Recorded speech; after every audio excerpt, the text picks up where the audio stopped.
Hello friends, புதினா சட்னி எப்படி செய்து பார்க்கலாம். சூப்பராக இருக்கும் இந்த டேஸ்ட்டு. ஸோ இது வந்து பார்த்திங்கன்னா செய்கிற ப்ரொசீஜர் வந்து பார்க்கலாம். எண்ணெய் காஞ்சி பிறகு நம்ம என்ன பண்ணலாம்னாக்கா கட் பண்ணி வச்சு வந்து ஆட் பண்ணிக்கலாம். இது வந்து பார்த்திங்கன்னாக்கா வடை சுட்ட ரிமைனிங் ஆயிலு. ஸோ அது வந்து பார்த்திங்கன்னா இன்றைக்கி வந்து ரீயூஸ் பண்ணிடலாம். ஸோ நல்லா வந்து வதக்கிட்டு ஸோ நம்ம மிளகா வந்து போட்டுக்கலாம். நல்லா வதங்கட்டும். மேக்ஸிமம் பார்த்திங்கன்னா நல்லா வதங்கணும். வந்து பார்த்திங்கன்னாக்கா டமாட்டா வந்து போட்டுக்கலாம். ஸோ ரொம்ப சிம்பிள், ரொம்ப குயிக்காக ஈஸியாக செய்கிற ஒரு ரெசிபி இது. நல்லா வந்து வதங்கணும்.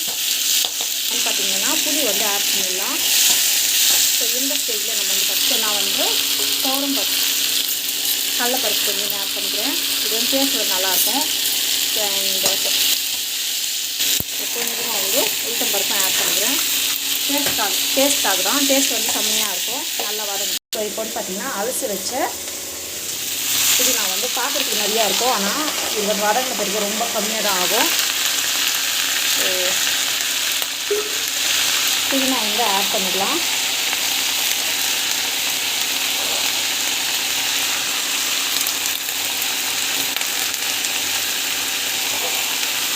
ஸோ புதினா ஆட் பண்ணிவிட்டு அப்படியே வந்து கவர் பண்ணி வச்சிடலாம். ஒரு 5 to 10 minutes நல்லா வதங்கிட்டு இருக்கும். புதினா ஸ்மெல் வந்து சூப்பராக வருது. ஸோ இது வந்து பார்த்திங்கன்னா டேஸ்ட் வந்து செம்மையாக இருக்கும்.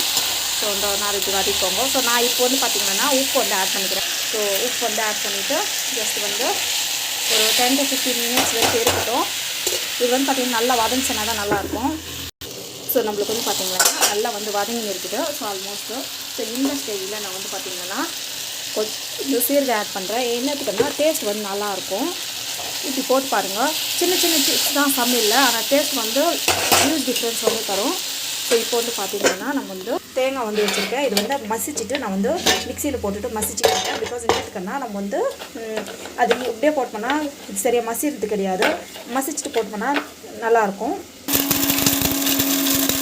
ஸோ இப்போ வந்து பார்த்திங்கன்னா தேங்காய் வந்து நம்ம வந்து பார்த்திங்கன்னா இதில் போட்டுக்கலாம். நேற்றுக்கன்னா இது வந்து அப்படியே போட்டோம்னா மசிறது கிடையாது. நம்ம வந்து போட்டுட்டு ஜஸ்ட் வந்து இது விட்டுடலாம். அவ்வளோதான். ஒரு 10 to 5 minutes வரைக்கும் இருந்துச்சுன்னா நம்மளுக்கு வந்து பார்த்திங்கன்னா சூப்பராக ஆறுன பிறகு நம்மளுக்கு வந்து டேஸ்ட் வந்து செம்மையாக மிக்சியில் அரைச்சிட்டு தாளிச்சிக்கலாம். சூப்பராக வந்து டேஸ்ட் வரும். கொஞ்ச நேரம் வந்து ஆறட்டும். ஆறுன பிறகு நம்ம வந்து ரெடி பண்ணிக்கலாம்.